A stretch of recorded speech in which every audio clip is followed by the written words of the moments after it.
অ্যাশকে বিয়ের কথা বলেছো? হুম। ও কি বলেছে? কিছু বলেনি। Sis, don't get me wrong. আমি চাই না অ্যাশ তোমার জন্য নিজের জীবনটাকে শেষ করে ফেলুক। আমার ভাই হয়তো তোমাকে পাগলের মতো ভালোবাসে, কিন্তু রিচার্ডের খুনি যদি অ্যাশের হয়ে থাকে, তাহলে তুমি বুঝতেই পারছো আবেগে কত বড় ঝামেলা সৃষ্টি করে ফেলেছে ও। তাছাড়া অ্যাশার ব্রো ইভানের সাথে কখনোই ডিরেক্ট মিটিং করতো না। আজ অব্দি কারোর সাথে সরাসরি মিটিং করেনি ও।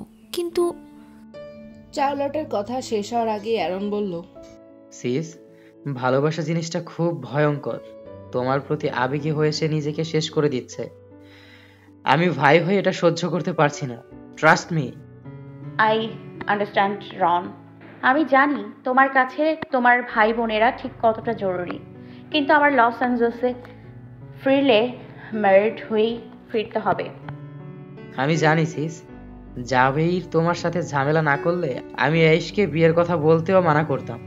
4টা বছর ধরে ওকে সাফার করতে দেখেছি সিস, আর এখন উন্মাদের মতো ব্যবহার মেনে নিতে পারছি না। সবচেয়ে বেশি ভয় জন্মেছে যেদিন রিচার্ড মারা গেছে। আচ্ছা sis, don't mind, what if তুমি অন্য কাউকে বিয়ে করে এলে না? I am sorry. অ্যারনকে কথাটা শেষ করতে না দিয়ে এলিজা কথাটা বলে আর অ্যারনের ঘরে বসলো না। সোজা শোবার ঘরে যেতেই দেখলো অ্যাশার স্নান শেষ করে বের হয়েছে। অ্যাশারের উন্মুক্ত কায়া কিছুটা অস্বস্তিতে ফেললো এলিজাকে। নিজের পায়ের আঙুলের দিকে দৃষ্টি ফেলে এলিজা বলে, তুমি ঘুমাবে কোথায়? পাশের রুমে। ওই ছোট্ট ঘরটায় কিভাবে থাকবে? তুমি বরং খাটে ঘুমাও, আমি ওই রুমে ঘুমাচ্ছি। তুমি কি কিছু ভুলে গেছো? কি? তুমি অসুস্থ যে সেটা ভুলে গেছো? তেমন কিছু না স্যার, এমনিতেই। এলিজার কথা শেষ হওয়ার আগেই অ্যাশার জিরো পায়ে হেঁটে এসে তার সামনে দাঁড়ায়। কিছু না বলেই এলিজার কোমরে এক হাত পেঁচিয়ে ধরে, কিছুটা নেশাক্ত গলায় বলে, এমনিতে কি এলিজাবেথ, টেল মি। আমি তো তোমার গলা শোনার অপেক্ষাতেই আছি। নাথিং, ডিনার করে এসো, আমি শুতে যাচ্ছি। নিজেকে বাঁধন মুক্ত করে বলে এলিজা। তুমি ডিনার করবে না? আর কথা বাড়ায় না সে, চুপচাপ নিজের মতো বিছানায় গা এলিয়ে দেয় সে, যেন এই ঘরে সে বাদে আর কারোর উপস্থিতি সে টের পাচ্ছে না। অ্যাশারও কিছুক্ষণ চুপ করে থেকে কিছু একটা ভেবে রুম থেকে বেরিয়ে যায়। পরক্ষণেই দীর্ঘশ্বাস ফেলে এলিজা। মনের মধ্যে তার খুঁতখুত করছে, আসলেই কি সে অ্যাশারকে ব্যবহার করছে? নিজের মনেই সে আওড়ায়।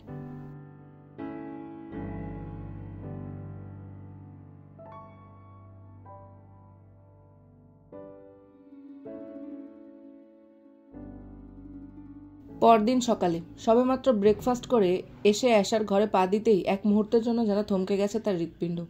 আয়নার সামনে দাঁড়িয়ে নিজের প্রতিবিম্বে মগ্ন এলিজা কিছু একটা আনমনে ভেবে চলেছে। অ্যাশারের উপস্থিতি তার মস্তিষ্ক টের পায়নি। তার ভেজা চুল থেকে টপ টপ করে পানির ফোঁটা মেঝেতে পড়ছে। এই দৃশ্য কিছুটা অপ্রত্যাশিত অ্যাশারের সন্নিকটে। তার কাছে মনে হলো এলিজাকে একদমই চেনা দায়। আগের মতো বাচ্চা বাচ্চা লাগে না, একদম পূর্ণাঙ্গ নারীতে তার রূপ ঝলকানি দিচ্ছে। অ্যাশার অপলক দৃষ্টিতে তাকিয়ে এলিজাকে দেখতে লাগলো। তার রূপ আজ যেন এক অদ্ভুত দীপ্তি ছড়িয়ে দিচ্ছে, যা অ্যাশারের দৃষ্টিকে সরাতে দিচ্ছে না। এক মুহূর্তের জন্য অ্যাশার ভুলেই গেল কেন সে এখানে এসেছে। ছোট্ট মেয়েটির পরিচিত চেহারার বদলে এখন তার চোখে ধরা পড়ছে এক পূর্ণাঙ্গ নারীর সৌন্দর্য, তার রূপে এমন এক উজ্জ্বলতা।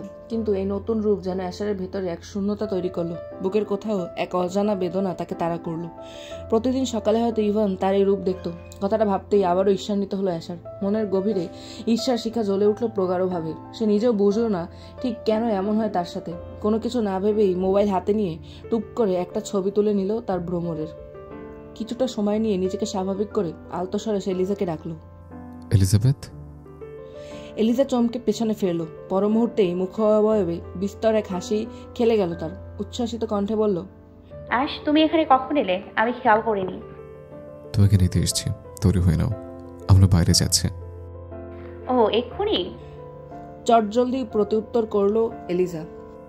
শাওয়ার নিয়েছো কেন? গরম লাগছিল। গরম লাগলে শাওয়ার নিতে হবে? আমি শাওয়ার নেওয়ার এই লেম কারণ ছাড়া আর কোনো কারণ খুঁজে পাচ্ছি না। আচ্ছা, সরি তো। এলিজাবেথ, তুমি এখনো অসুস্থ। রাগ করো না তো। ড্রেসিং চেঞ্জ করে কে দিয়েছে? চার্লট। ও, ওরা উঠে গেছে? হ্যাঁ, চার্লটের হসপিটাল যেতে হবে। ও, রেডি হয়ে নাও, ড্রেস চেঞ্জ করার দরকার নেই। কিছুটা রাগ উদ্বেগ নিয়ে পুরো কথাটাই অ্যাশার মেঝের দিকে চেয়ে বলল। এলিজার দিকে তাকিয়ে থাকার সাধ্য তার নেই। এদিকে বিন্দুমাত্র সময় ব্যয় না করে এলিজা ড্রেসিং টেবিলে বসে গেল সাজতে। খাটের উপর বসে তার কাণ্ড দেখতে লাগলো অ্যাশার। এই রমণীর ব্যবহার তার রূপের সাথে যায় না, একদম বাচ্চাদের মতো ব্যবহার। নিজের ভাবনাতেই মুচকি হাসে অ্যাশার, যা এলিজার দৃষ্টিগোচর হয়। কিছুক্ষণ বাদে এলিজা তার সামনে এসে দাঁড়িয়ে পড়ে। মেয়েলি ধাঁচে অ্যাশারকে ঘুরে ঘুরে নিজেকে দেখায় এলিজা। মিষ্টি হেসে প্রশ্ন করে, কেমন লাগছে আমাকে? এলিজার অপ্রত্যাশিত অঙ্গভঙ্গিতে আর নিজেকে সংযত রাখতে পারল না অ্যাশার। তার হাতে হ্যাচকা টান মেরে নিজের কাছে নিয়ে আসে সে। বিছানায় নিজের গা এলিয়ে দেয় সে। চোখে এক দৃঢ়তা আর ঠোঁটে বিস্তর হাসি নিয়ে ফিসফিসিয়ে বলল, Now I want to marry you, Elizabeth.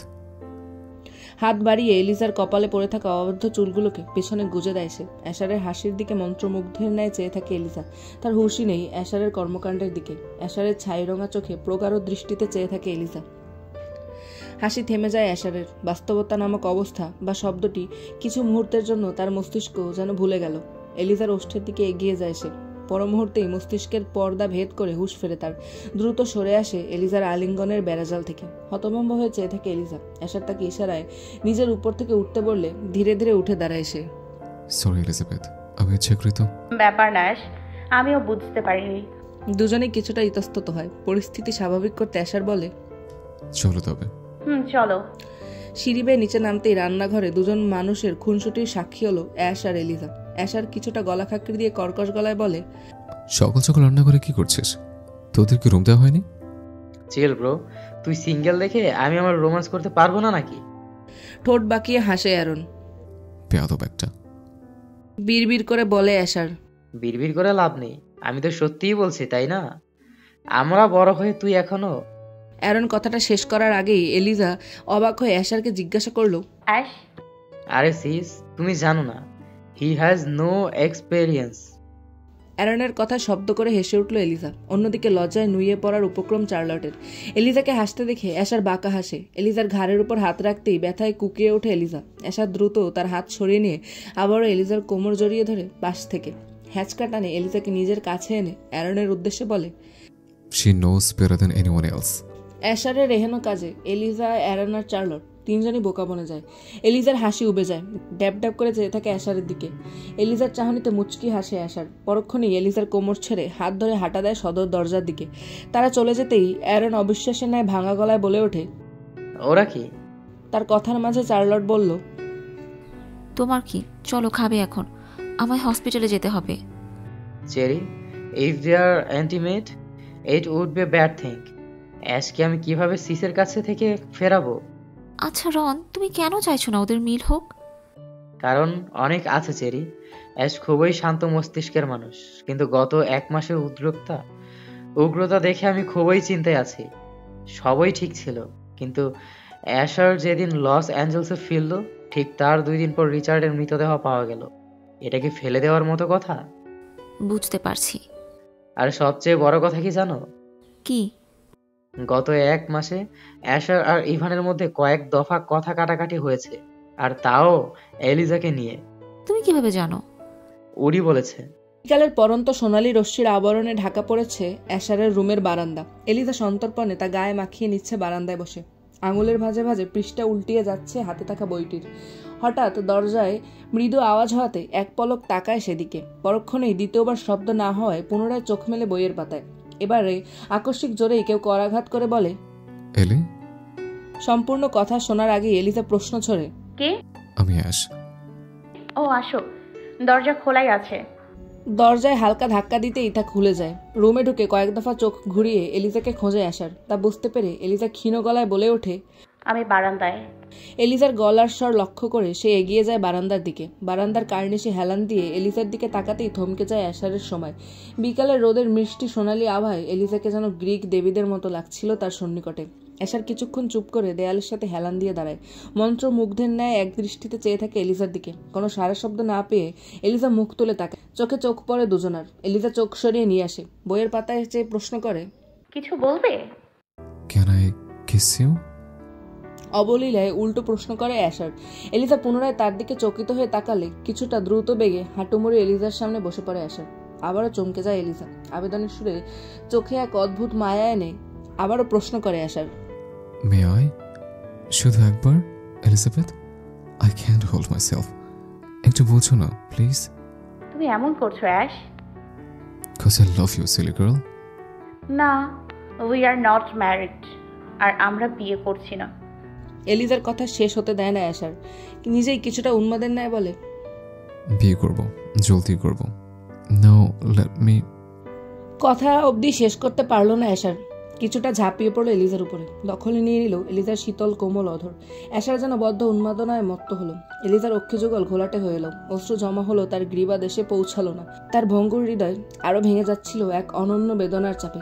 কিছুটা থেমে এলিজার মুখপানে তাকালো সে, তার অধর পুনরায় ধীরে ধীরে কাছে এলো এলিজার, যেন সময় থেমে গেছে। প্রথম স্পর্শটা ছিল মোলায়েম, কিন্তু কয়েক মুহূর্তের মধ্যে সেই নমনীয়তা হারিয়ে গেল। তাদের অধর যুগল আরো একবার একে অপরকে জড়িয়ে ধরলো, গভীর আর আবেগীভাবে, যেন কথায় প্রকাশ করা যায় না এমন অনুভূতি বিনিময় করছিল। কিন্তু ক্রমেই সেই অধর আলিঙ্গন রূপ নিল রসনা উল্লাসে, গভীর আকর্ষণে বিলীন হয়ে গেল অধর জোড়া। দুই হৃদয়ের তপ্ত শ্বাস পরস্পরকে স্পর্শ করতেই অধরের গভীরে যেন এক মধুর স্রোত প্রবাহিত হলো। সময় থমকে দাঁড়ালো, আর অধর আর রসনার মিলনে সৃষ্টি এক মোহনীয় অনুভূতি শরীর ও মনকে মোহিত করলো এলিজা আর অ্যাশারকে। তাদের এমন মুহূর্তের সাক্ষী হয়ে হন্তদন্ত বারান্দায় ঢুকলো লুসিনা আর অ্যাড্রিয়ান। থমকে দাঁড়ালো তারা, তাদের উপস্থিতি টের পেয়ে থেমে গেল অ্যাশার আর এলিজা। লজ্জা পেয়ে অ্যাশার বুকে মুখ লোকালো এলিজা। কয়েকবার ঘন নিঃশ্বাস নিয়ে অ্যাশার তাদের দিকে ঘাড় ঘুরিয়ে বলল, হ্যাঁ। ছোট করে জবাব দিল অ্যাড্রিয়ান। আপনাদের আসার আর সময় হলো না? চোখে মুখে বিরক্তি ফুটে উঠল অ্যাশারের। এদিকে এলিজা লজ্জায় আরো নুয়ে পড়ে। আপনারা যে রঙ্গলীলা করেছেন তা আমরা জানবো কিভাবে? আমরা সবাই জানি ওর বিষয়টা খারাপ লাগে, ফিজিক্যাল টাচটা মানিয়ে নিতে পারে না। এখন এসব কি? হ্যাঁ, হাস্যরসিকতা করে বলে অ্যাড্রিয়ান। করতে দিলেন কই, সব তো খেটে দিলেন। অ্যাশারের ঠোঁটকাটা জবাবে বারংবার লজ্জায় নুয়ে পড়ছিল এলিজা। শেষমেশ অ্যাশারের শার্টের কোণা চেপে ধরে সে। অ্যাশার বুঝতে পারল এলিজা তাকে চুপ করার জন্য ইশারা করছে। ফলস্বরূপ সে গম্ভীর হয়ে লুসিনা আর অ্যাড্রিয়ানের উদ্দেশ্যে প্রশ্ন করলো, কোনো দরকার ছিল? জি। কি দরকার? অ্যারন কল করেছে, ও বলল আপনার নাম্বারে কল করেছে কিন্তু ধরেননি। কিছুটা থেমে সে আবারও বলে, ধরবেন কি করে, এখানে তো। কথা শেষ না করেই সে আবারও বলে, নেভার মাইন্ড, আপনার বোন মিস ডিয়ানা মিলার ইমিডিয়েটলি আপনাকে লস অ্যাঞ্জেলসে ফিরে যেতে বলেছে। এত জলদি? আমি তো ভেবেছি এখানে কয়েকদিন থাকতে পারবো। তুমি চলে যাবে? এলিজা ঠান্ডা গলায় প্রশ্ন করে। বেশি না, 2-3 দিনের জন্য যাব। অ্যাড্রিয়ানা লুসিনা আর দাঁড়ায় না, ওরা চলে যেতেই এলিজাকে উঠিয়ে নিয়ে সেই স্থলে বসে পড়ে অ্যাশার, আর এলিজাকে বসায় তার 2 পায়ের উপর। এলিজা তার কোলে বসেই বলে, অ্যাশ, আমার কিছু বলার আছে। বলো, কি বলবে? আমি বিয়ের কথা বলেছিলাম। We are getting married soon, Princess Elizabeth. বিয়ে না করি, আই মিন না করলে হয় না? Eliza, what is this? মুহূর্তে তুমি কেন ডিসিশন চেঞ্জ করছো? আমার জন্য। আকস্মিক কণ্ঠের পরিপ্রেক্ষিতে অ্যাশার এলিজা দুজনেই ফিরে চাইল বারান্দার দরজার দিকে। অ্যারন গা ছাড়া ভাব নিয়ে দাঁড়িয়ে আছে সেখানে। এলিজাকে কল থেকে নামিয়ে অ্যাশার কিছুটা অবাক হয়ে বলল, রনো, তুই কখন ফিরলি? এই তো 5 মিনিটের মতো হবে। আচ্ছা, যা বলছিলাম, কিসের এই সিসের এই অস্বাভাবিক আচরণের মূল কারণ আমি। তুই? হ্যাঁ, আমি সিসকে অনেক আগেই বলেছিলাম বিয়ের কথা। সিস তোকে বিয়ে করতে চাইনি তখন, খালি বলতো তোকে ওর কার্স লাইফে জড়াতে চায় না। তাহলে তোর কথাতে আমাকে বিয়ে করতে চাইছিল? ইয়েস, কিন্তু কালকে আমি তোকে ইনডিরেক্টলি মানা করেছি। As she is intelligent, she understand my illusion, তাই জন্য হয়তো মানা করেছে এখন। অ্যারনের ছন্নছাড়া কথায় অ্যাশার কিছুটা রেগে গেল, ধমকে উঠে বলল, তুই আমার লাইফে ইন্টারফেয়ার কেন করেছিস রনো? এলিজা আমাকে ভালো না বাসলেও আমি সারা জীবন ওকে ভালোবাসবো। আজ অব্দি এলিজা ব্যতীত কারোর সান্নিধ্যে আমি চাইনি, সেটা তুই ভালো মতোই জানিস। কেন জানিস? আমার ভালোবাসা আমাকে যেতে দেয়নি। এলিজা এখন অন্য কাউকে বিয়ে করে সংসার করলেও ওকে আমি ভালোবাসতাম। আর তুই কি ভেবেছিস এলিজাকে আমি এখন ছেড়ে দেব? এত সহজ অন্য কারো হতে দেব? কখনোই না। ভুলে যাস সেসব চিন্তা, আমি ওকে ছাড়ছি না। এক নিঃশ্বাসে কথাগুলো বলে ক্ষান্ত হলো অ্যাশার। তার গলার উচ্চ আওয়াজে নিচতলা থেকে ইতিমধ্যে সকলেই এসে হাজির হয়েছে বারান্দায়। অ্যাশারের পাশে অনুভূতিহীন দাঁড়িয়ে আছে এলিজা। লুসিনা সহসা জিজ্ঞাসা করলো, কি হয়েছে? অ্যাশার পুনরায় চিৎকার করে বলল, কি হয়েছে? রনো যে অত বড় একটা ইডিয়েট আমি জানতাম না। এলিজার মানসিক বিধ্বস্ততার মধ্যেও এলিজাকে আরেকটা মেন্টাল প্রেশার দিচ্ছিল। অ্যাশার সব ঘটনা খুলে বলতে অ্যাড্রিয়ান রেগে গিয়ে চার্লটের দিকে চেয়ে বলল, মিস লরেন্ট অ্যারন না হয় এসব বোঝে না। আপনি তো বোঝেন। আপনি কি করে মেন্টালি অসুস্থ একজন পেশেন্টকে এভাবে মানসিক যন্ত্রণা দিতে অ্যালাউ করলেন? আপনার কি মনে হয় এলিজা কি নিজের মধ্যে আছে? ও সঠিক ডিসিশন নিতে পারবে? ওকে যা বলা হবে ওর মাথায় সেটাই ক্যাচ করবে? আপনারা ওকে কনফিউশনে ফেলছেন। এতে ওর মেমোরি লস থেকে শুরু করে স্ট্রোকের মতো বড় সমস্যা অবধি হতে পারত। আমি রনকে বলেছি প্রফেসর, কিন্তু ও চিন্তায় ছিল অ্যাশ আবার কোনোভাবে রিচার্ডকে মেরেছে কিনা।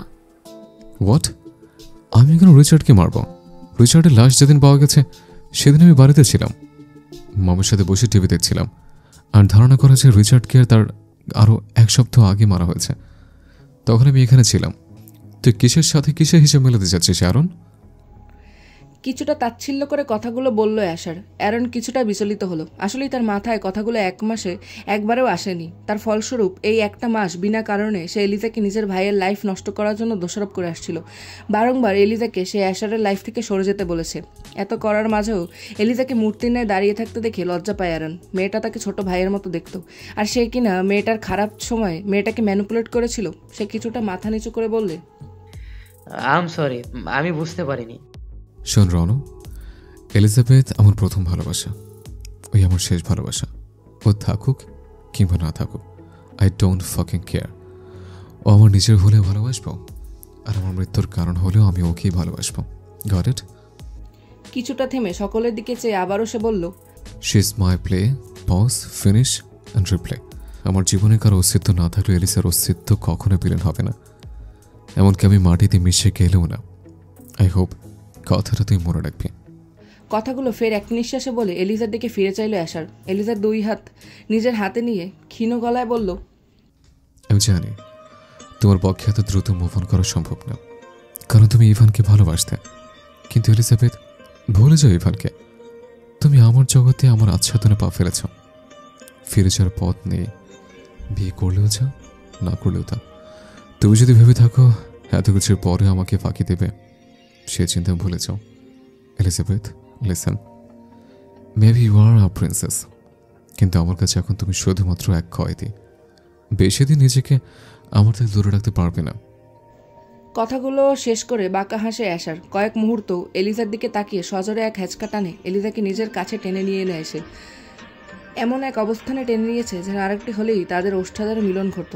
এক হাতে এলিজার কোমর চেপে ধরে আর এক হাতে কানের কাছে রেখে কিছুটা হুমকি দিয়েই একেবারে ক্ষীণ গলায় এসে বলল, I fucking love you, and in same way, if you try to run away from me, then I will fucking kill you. এভাবে থেকে পালিয়ে বেঁচেছ, কিন্তু একমাত্র মৃত্যু ছাড়া আমার থেকে পালাতে পারবে না। মাইন্ডেড। সে আর দাঁড়ায় না, সোজা সেখান থেকে উল্টো পথে হাঁটা ধরে সে। ব্রিয়ানকে কল করে গাড়ি বের করতে বলে সে। তার সাথেই সকলে বের হয়ে আসে বারান্দা থেকে। আপাতত এলিজাকে একা থাকতে দেওয়া দরকার। সকালে চলে গেলে ফোঁস করে একটা নিঃশ্বাস ফেলে এলিজা। বারান্দায় কার্নিশে হাত রেখে মুচকি হেসে বলে, I love Ivan. How silly. হ্যাঁ, বাসতাম, প্রচণ্ড ভালোবাসতাম ওকে, অন্ধের ন্যায় ভালোবাসতাম। আমাদের বিয়ের দিন পর্যন্তও ভালোবেসেছিলাম, কিন্তু ওর প্রতি ঘৃণা তো সেদিনই জন্মেছে যেদিন জানতে পেরেছিলাম আমার বাবাকে পুরো মিডিয়ার কাছে অপদস্থ করেছিল। আমার চাচার খুনিও, এমনকি ওর বাবা আমাকেও খুন করতে চেয়েছে বারংবার, যেটাও খুব ভালো মতোই জানতো। এত কিছুর পরেও কিভাবে ভালোবাসবো ওই অমানুষটাকে, যে কোনোদিন আমাকে ভালোই বাসেনি। চেয়েছিলাম ওর একটা স্বীকারোক্তি নিতে, কিন্তু পারলাম না। হয়তো উপরওয়ালা সব প্ল্যান সাকসেসফুল করে না। আমি কেন সব সময় ভুল ডিসিশন নিই নিজের লাইফের ব্যাপারে? ওই বিজনেসে তো কখনো ভুল সিদ্ধান্ত নিইনি। তার চোখ বেয়ে গড়িয়ে পড়ে ঈষৎ নোনা জল, যা মুহূর্তেই বিশাল জলধারার সৃষ্টি করে।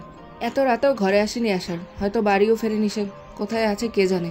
নিজের কাছে একটা ফোনও নেই যে অ্যাশারকে কল করবে। এত রাতে অ্যারনের ঘরেও নক করার ইচ্ছে নেই এলিজার। প্রত্যেকেরই ব্যক্তিগত মুহূর্ত থাকতে পারে। বিছানায় বসে পা দুলিয়ে বসে আছে সে। পরনের ফ্রকটা হাঁটুর উপরে উঠিয়ে নিজের ক্ষতস্থানগুলোতে চোখ বোলাচ্ছে এলিজা। পর মুহূর্তেই মনে পড়ে আগের কথা। একটা আঁচড় পড়লেই বাবার কাছ থেকে 1000 টাকার মেডিসিন আবদার করে বসত সে। বারবারই তার নিজের সৌন্দর্য ধরে রাখার প্রবণতা ছিল, যার ফলস্বরূপ যুবতী হওয়া সত্ত্বেও অনেকেই তাকে আন্ডার এজ ভেবে বসত।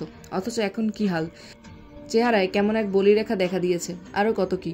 তার সকল চিন্তার ভাঁজে হঠাৎ অ্যাশারের কথা মাথায় আসতেই সে বিড়বিড় করে বলল, তুমি কেন ভালোবাসো আমায়? আমি তো তোমার যোগ্য না।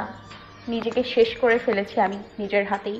আমি কখনো ভাবিনি ইভানকে বিয়ে করার পরিণাম এতটা ভয়াবহ হবে। বিয়ের সময়ও ভেবেছিলাম আই ক্যান চেঞ্জ হিম, কিন্তু বিয়ের 2 মাসের মধ্যেই যখন জানলাম আমার পরিবারকে মাটিতে মিশিয়ে দেওয়ার পেছনে সবচেয়ে বড় নষ্ট চক্রান্ত করেছিল ইভান, সেদিন মনে হয়েছিল গলা চেপে মেরে ফেলি, কিন্তু পারিনি। হাত কাঁপতো আমার, তাই ভেবেছিলাম অ্যাটলিস্ট স্বীকারোক্তি আর প্রমাণ জোগাড় করব, কিন্তু খুব বেশি দেরি করে ফেলছি আমি। আপাতত যা আছে তাতেই ইভানকে আমি ধ্বংস করে দিতে পারি, কিন্তু এখন না। এখন ইভানকে সর্বশান্ত করার পালা। এবার যদি মরতে হয় আমি সেটাই করব, কিন্তু লিয়ামদেরকে এবার শেষ করতেই হবে। এলিজার কথা শেষ হতে না হতেই কেউ দরজা ঠেলে ঘরে ঢুকতেই চমকে ওঠে এলিজা। হন্তদন্ত হয়ে ছুটে যায় অ্যাশারের পানে। কিছুটা বিধ্বস্ত লাগছে তাকে। এলিজা ভীত হয়ে জিজ্ঞাসা করে, কি হয়েছে, ড্রিঙ্ক করেছো? Yes, but it's okay. নেশা হয়নি, মাথা ব্যথা করছে। সরো সামনে থেকে। আমার সাথে ওয়াশরুমে আসো, চোখে মুখে পানি দাও, তোমার চোখ মুখ কেমন ফ্যাকাশে লাগছে। Come on Eliza, I'm okay, tension করো না। আম নট ড্রাঙ্ক। মিটিং ছিল একটা, সেখানে একটু ড্রিঙ্ক করেছি, নাথিং এলস। আচ্ছা তাও আসো। ওয়াই বেব, এখন কি তোমার বাথরুমে রোমান্স করার ফ্যান্টাসি জন্মেছে? As I can see in this silk dress you are looking so hot. Shut up Ash, আজে বাজে কথা বলে আমাকে তুমি লজ্জা দিতে চাইছো, সেটা আমি ভালোই বুঝতে পারছি। ছাড়ো আমায়, একটু পানি এনে দাও, তেষ্টা পেয়েছে। আচ্ছা তুমি খাটে বসো। অ্যাশারকে ছেড়ে দিয়ে গ্লাসে পানি ঢালতে ঢালতে পুনরায় তার দিকে দৃষ্টি ফেলে এলিজা। ফলস্বরূপ গ্লাস থেকে উপচে পানি পড়ে যায় ফ্লোরে। অ্যাশার তা দেখে মুচকি হেসে বলে, Am I that charming, Elizabeth? You are charming indeed, কিন্তু আমি সেই জন্য তোমার দিকে চাইনি, একটা জিনিস ভেবে চেয়েছি। গ্লাস থেকে হালকা চুমুক দিয়ে কিছুটা পানি কমিয়ে অ্যাশারের দিকে গ্লাসটা বাড়িয়ে দিল এলিজা। অ্যাশার গ্লাসটা হাতে নিয়ে এলিজা যে দিকটা দিয়ে পানি খেয়েছে সেই দিক থেকেই পানি খেয়ে গ্লাস ফিরিয়ে দিল এলিজার কাছে। এলিজা গ্লাসটা স্পেয়ার টেবিলে রেখে অ্যাশারের পাশে বসে তার কাঁধে মাথা রেখে বলল, কেন ভালোবাসো আমায়? ভালোবাসার জন্য কারণ লাগে না এলিজাবেথ। ভালোবাসা এক ধরনের অন্ধবিশ্বাস। কিন্তু আমি এক সময় ইভানের সান্নিধ্যে ছিলাম, এটাতে তোমার খারাপ লাগবে না? এলিজাবেথ, একটা জিনিস জানো? কি? তুমি আর ইভান একদম একরকম। আই থিঙ্ক তোমরা যমজ ভাই বোন। কি?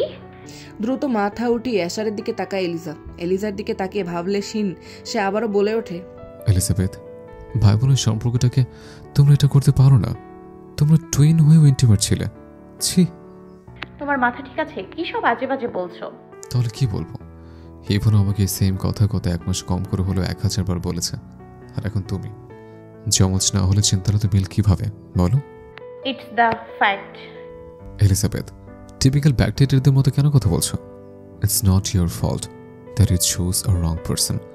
কিন্তু অ্যাশ, আমি চাচ্ছি আমাদের মধ্যে একটা ডিল হোক। ঠিক আছে, কন্ট্রাক্ট ম্যারেজ করব না, কিন্তু তাও আমি চাই ডিল হোক। আমাদের প্ল্যানটা ঠিক মতো হয়ে যাওয়ার পরে যদি আমরা চাই একসাথে সংসার করব, নয়তো divorce. Deal? I won't agree. No, let me kiss you first. অ্যাশার এলিজার কোমরে হাত রাখতেই সে কিছুটা দূরে সরে গিয়ে বলল, আমি বুঝতে পারছি না, এত বছর ধরে সিঙ্গেল ছিলে কিভাবে তুমি? You are so desperate. Whenever I see you, trust me, I can't hold myself. Enough talking, fresh হয়ে ঘুমোতে যাও। অ্যাশার কোনো কথা না বলে এলিজাকে ছেড়ে দিয়ে বলে, কাল লস অ্যাঞ্জেলেসে ফিরে যাচ্ছে। 2 কিংবা 3 দিনের বেশি লাগবে না। মাথা নাড়িয়ে বালিশে মাথা রাখে এলিজা। অ্যাশারও বাথরুমে যেয়ে ফ্রেশ হয়ে বেরিয়ে নিজের ছোট্ট স্টাডি রুমে ঘুমোতে চলে যায়। ঘুমের মধ্যে বিভোর অ্যাশারের মুখ্য অবয়ব দেখে মুচকি হাসি ফুটে ওঠে এলিজার মুখে। নীরবে ছোট ছোট কদম ফেলে হাঁটতে হাঁটতে সে অ্যাশারের শয্যার পাশে চলে আসে। কিছুটা দূরে দাঁড়িয়ে সযত্নে নিজের চুল ঝাড়া দেয়।